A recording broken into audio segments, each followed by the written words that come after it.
Hey. What do we have here? Is it 2/2/2024, February 22nd, Thursday? Cheers.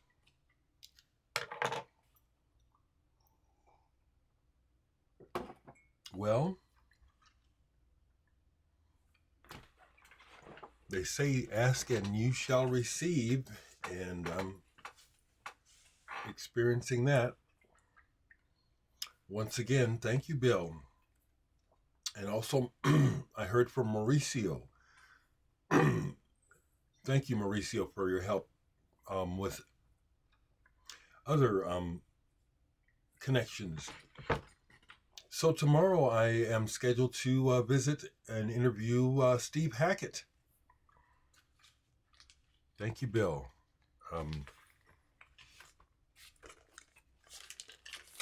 It's a wow. It's a wow, really. Steve Hackett is in fact one of my favorite musicians, one of my favorite guitarists. My top list, really, I mean, the ones that come to mind right away when you say favorite musicians, favorite artists, favorite guitarist: Alan Holdsworth, John McLaughlin, Steve Hackett, Vinnie Riley, Wes Montgomery. Steve Hackett often comes up first in my mind when I think about favorite guitarists. So this is an honor. I'm really honored to have the opportunity to speak to him tomorrow. And, obviously he's promoting his new album, so we'll be discussing that. But I want to share a few thoughts regarding the impact his music has had on my life. So I'm really happy about this. After getting the news from his publicist, I think I'm talking to his publicist or one of his managers, I dove into this last night. I've listened to this several times since I bought it, the new album, The Circus and the Nightwhale. Excuse me. I'm just waking up. That's what all that is. Adjustment. This is brilliant. I love the cover too. At first I wasn't sure. I love it. And this is truly a concept album, and it's seamless. It just flows like one piece. It really does. And as a narrative of his life, I read the booklet, read the words.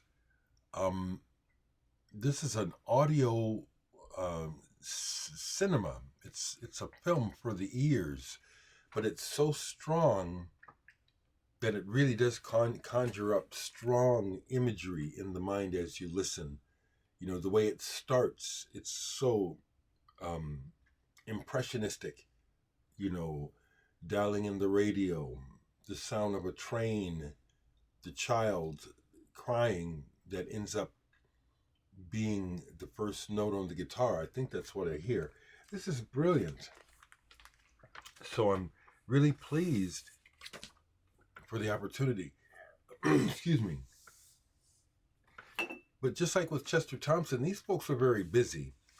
So the publicist, or is it the manager? It's one of the two. I'll look and see who it was I spoke to.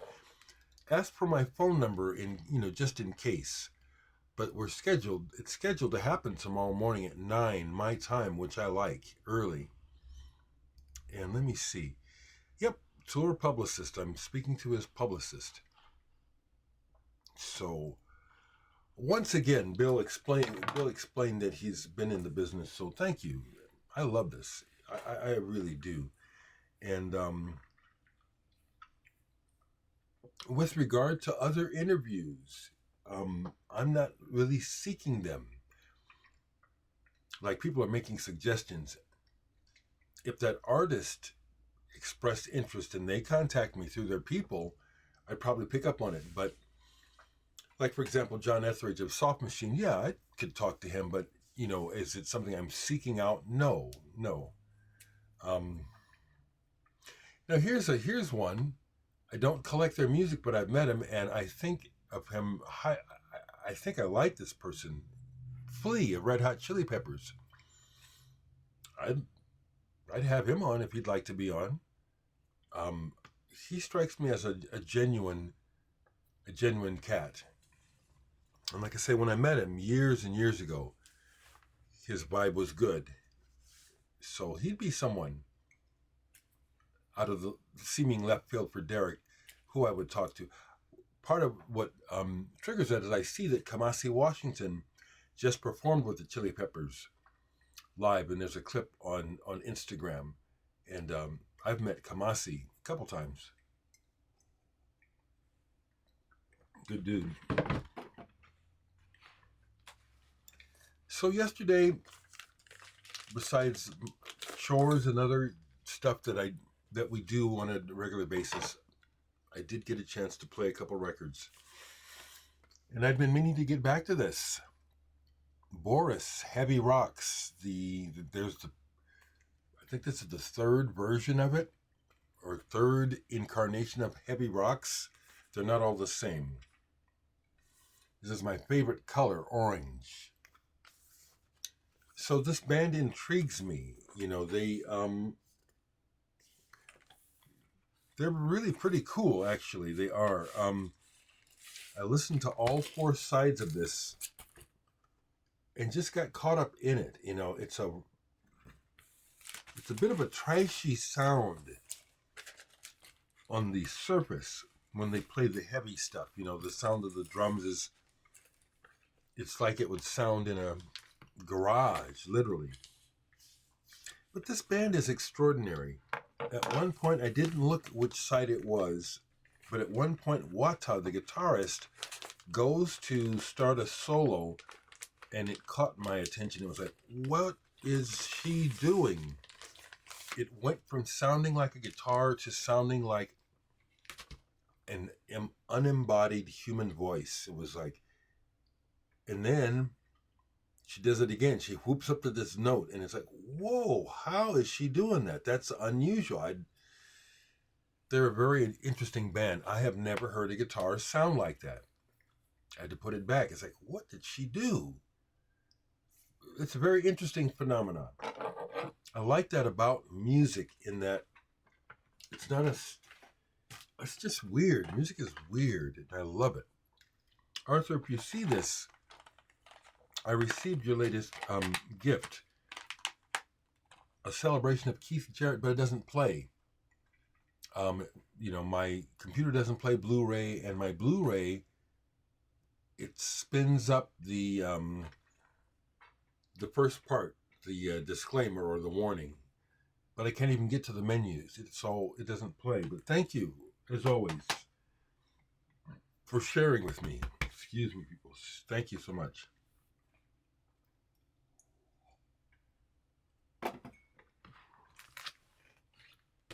Couple more plays. This was one again where it's like, I don't remember if I really like this, and I do. Rein, Graaf, Vennik Quartet, Modal Soul. When I pulled this, I was thinking, oh, maybe this is going to be one that's going to go. No, this is great. It starts off Sweet Basil, the very top, the head, Modal, but it's a good one, and then they go into it. Of course, these are setups for the musicians to solo and express themselves. Thankfully, this is not a sleeper. These guys have something to say, and this is good. Good players. I'm not sure why I got this. Originally probably got it used. It's good. It's a keeper. Belltower. Oh, I forget the connection to some other band, but this is a guitar kind of band, 90s, not shoegaze, just good rock / pop in hollows, 12-inch single, all four sides on this. Excellent. This was a label that I was interested in, Ultimate, but it turned out they weren't consistent. I thought Levitation is on this label and a couple other things. I was thinking, oh, we have another new great label. Not quite, but they got off to a good start.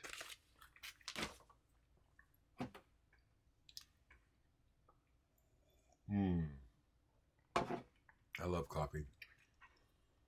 So I did watch a couple of videos yesterday. I think one of them is Graham Allen. I think he just ordered some music from me.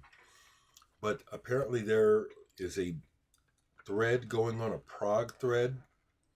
I'm not going to join in on it, but I enjoyed seeing what he showed.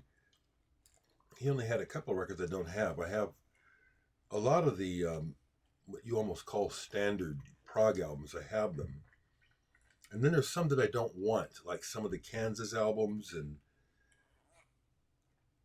Triumvirate. I hang on to Triumvirate, but I just never play them. So I'm kind of looking to see if there's something to show right quick. Well, I'll just grab these. I'll just grab this bunch of records and see what we have here. Okay, here's one, quintetAvant. I don't remember how I came across this. It might have been sent to me, but this is good. quintetAvant. I can't quite remember how to describe it. Floppy Nails. This is good. That's what I can tell you. Can't remember what it sounds like. Here's one for you. This isn't prog. This is old style hippie rock. Quill, they played at Woodstock. They were one of the opening bands for Woodstock besides Richie Havens. Their parts of their set are online now, and it's like you can tell by their set that the band was totally forgettable. You know, they're just making racket on stage. But this has moments where it's like, this is kind of original. Almost veering into, oh, that's shot, okay. Almost veering into Captain Beefheart territory or stuff like that. Kind of quirky. Had this forever. Here's one where, well, I spoke to one of the members of this band, Quiet Son, Mainstream, Charles Hayward, the drummer. That was one of my early interviews. Great time talking to him. Phil Manzanera on here. Eno, Bill McCormick. I approached Bill McCormick because we're friends online and we do chat, but you know, you don't want to talk. You don't want to get on no damn camera. Let me alone. Like Dagmar Krause of Henry Cow Art Bears, Slap Happy. You know, we're friends. Just heard from her. She don't want to get on this. She don't want to get on here. This was an album that pointed the direction for many things. It sounds incomplete to me. It's like they were at the beginning of something.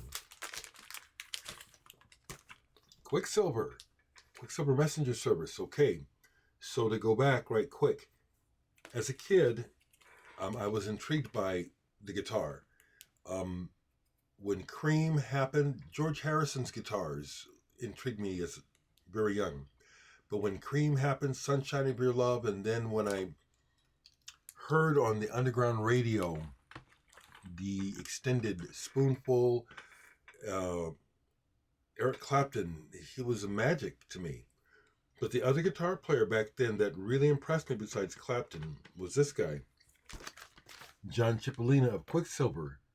And I actually, when I first started trying to learn how to play guitar, I would try to imitate his vibrato. It's so strong.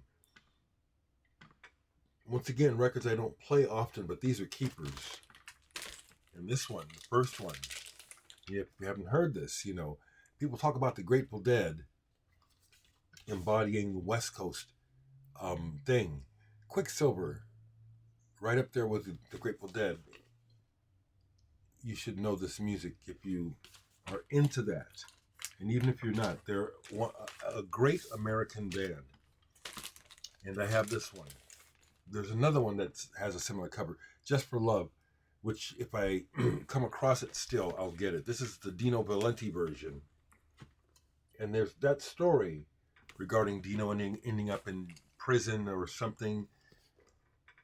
Oh, while the band was developing. Interesting. Because his song on here, Fresh Air, It's a major song. It's a classic. It's one of those songs where it's like, I bet a lot of people like me wish they'd written that song. It's a great one. Let's keep going. Italian, Prague. So I knew if I hit at least one Prague. Vecchia Locanda. I forget what that means. I've looked it up. Keyboard oriented. This is their first album. It's a reissue. This is very good. Again, you can hear that they're at the beginnings, but at the same time, it's very ambitious. These guys can really play keyboard oriented. Vecchia Locanda. Their second album has a cover, which is one of my favorites. I still want to get it. It's very hard to find. Here's one. Quest. Dave Liebman, Richie Byrock, Ron McClure, and Billy Hart. One of those kind of off-brand albums that you see. What label is this? What is this label? It's like, I have a couple other things on this label where it's like, is it Pathfinder? Yes, Pathfinder. It's like, again, one of those kind of off labels. Like, everything I found on this label is good. I mean, musically, very solid, very good. This is a good date, good jazz. A couple more here. Q65, because of my interest in the continent, as it were, Europe, since childhood, when I can come across records from the past like this for cheap, I grab them. And this is pop. Q65 members ended up doing something after this, more proggy. I'd have to look it up.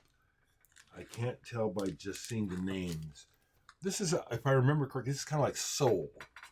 You know, it's like, that's what the bands will do, R&B. Here's an original with a big cutout hole, Quatermass. And Black Sheep of the Family should have been a hit off of this album. I love that cover. Peter Robinson on keyboards, John Gustafson on bass. These people did a lot of stuff besides this. This is not a great album, but it's a good one. It's a good one. And the last thing I pulled in it's my cues. I'm in my cues. Quartet music. Is this the Klein brothers? Yep, it's Alex and Nels Klein with a couple other cats.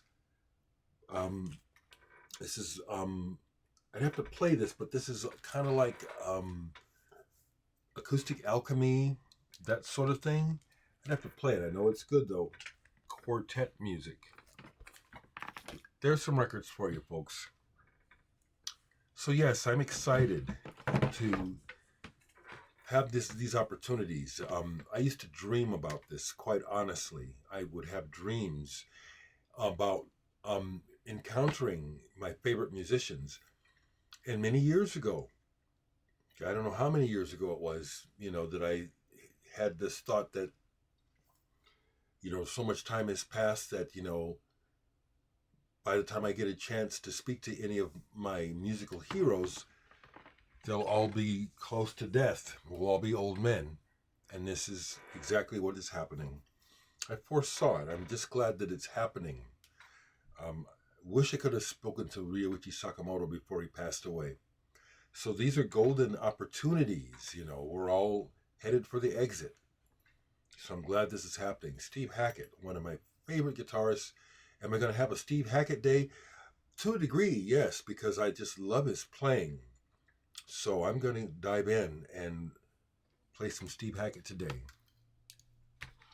What are you all going to do? Take care.